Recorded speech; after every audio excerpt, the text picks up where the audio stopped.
So now we're going to talk about two families that I often speak about because they are the perfect model of what you do wrong and what you do right. So the Vanderbilts, I'm sure all of you know them. Today, they have $0. Their trust is at zero. They had to sell everything. The Vanderbilt, the Biltmore, they don't own that no more. He would have been the richest person in the world today compared to all of the billionaires that we have on this earth. Okay, he was very envisioned, you know, what he did, the railroad tracks, transportation, the whole 9 yards. He worked so hard, but guess what?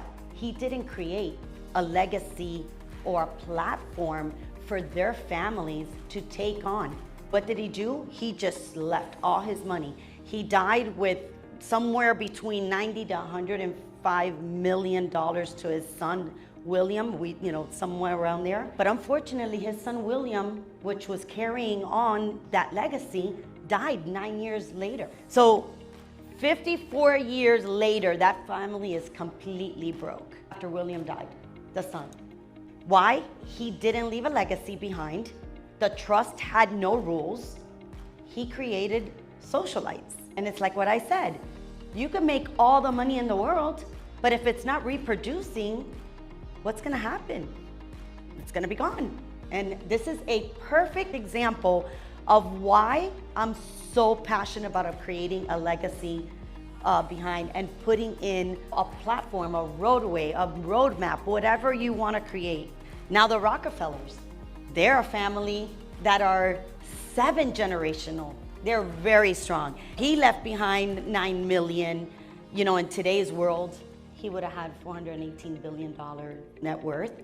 He left $5 million to his charity. He left $460 million to his son.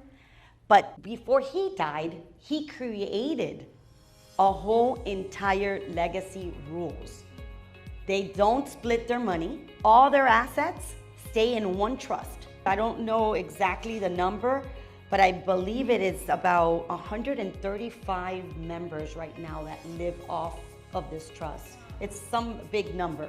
They're not able to go into that pot and just get the money. They can't do that. They have to come in with a business plan. They have to come in with explanations. It has to be a purpose.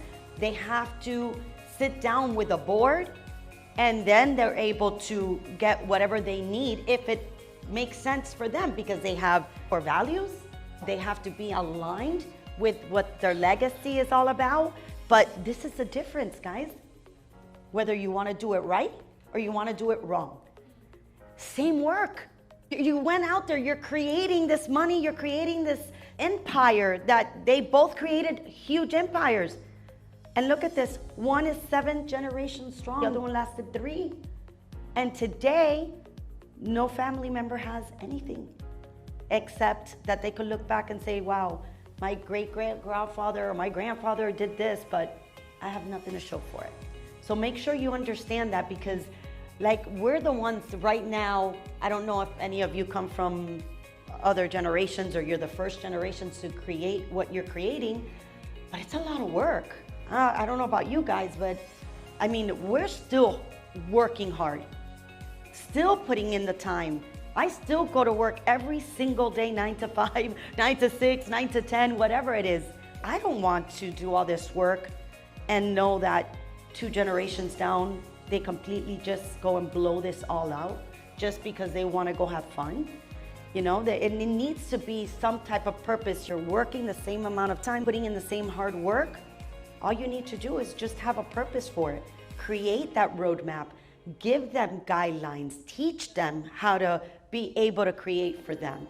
Again, and it doesn't necessarily need to be in your business that you created. It just needs to have a purpose that they want to, but that they're creating as well, and that they're making this empire work instead of draining it. So, legacy lessons from our Rockefellers. Keeping the money together.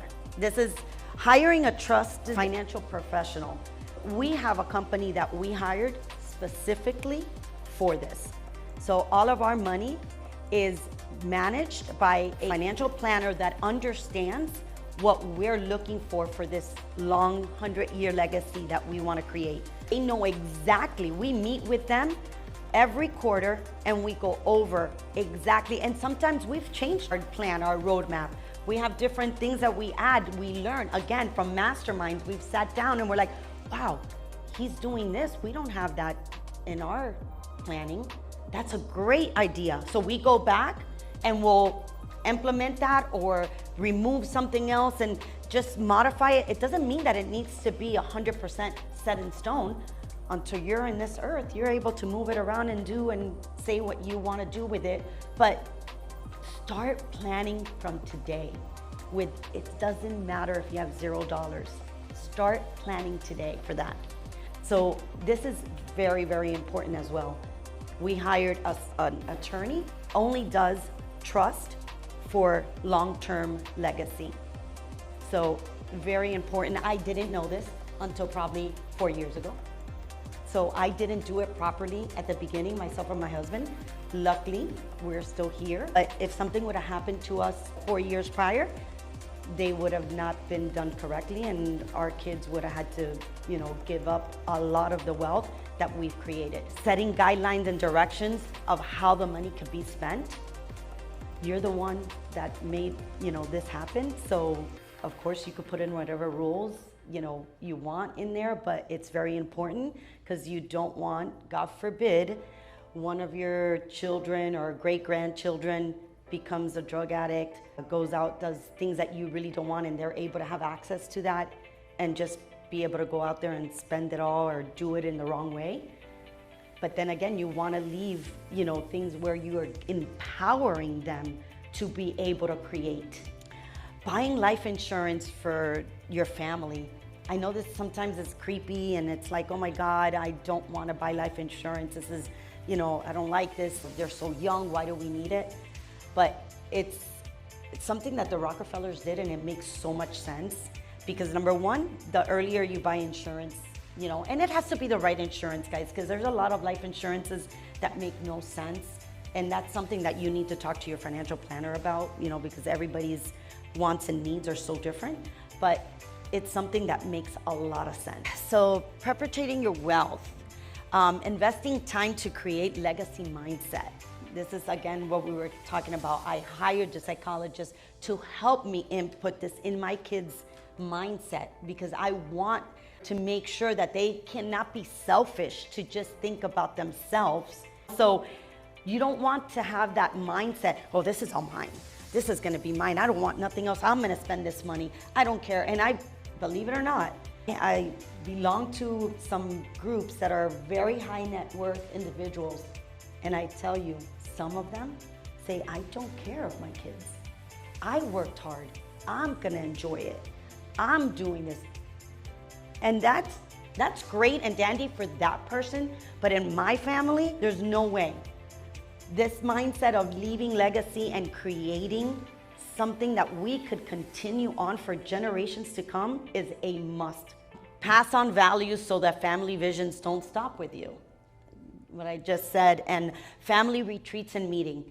We do a family gathering, like we'll take a trip, but we all sit down. I bring in the in-laws. They have to be part of it because they are part of my children's life. So if they don't have this mindset as well, how can my kids continue it if you have one that's pulling away or they're thinking, oh, I got it made with this. I got it made. No, we're all gonna be working. We're gonna all create. We're gonna all produce. And both of my in-laws are involved in the business with us. So they understand this legacy very well.